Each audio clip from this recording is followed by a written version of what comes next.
सामान्य आणि सुंदर दिवस होता. सर्व लोक आपापल्या दैनंदिन जीवनात व्यस्त होते. त्याचवेळी राक्षस लोकातून आलेल्या राक्षसांनी आपल्या विशालकाय उडणाऱ्या युद्धनौकांच्या सहाय्याने आमच्या शहरावर आक्रमण केला.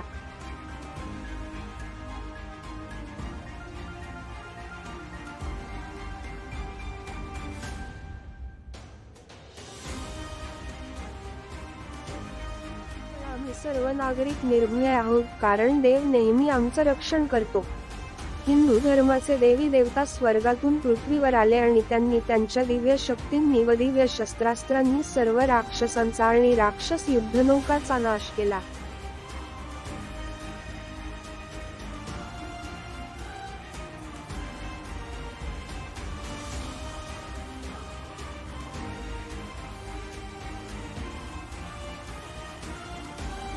जोपर्यंत हिंदू धर्माचे देवी देवता आम्हा मनुष्यांचं रक्षण करत आहेत, तोपर्यंत कोणीच मानवी सभ्यता नष्ट नाही करू शकत.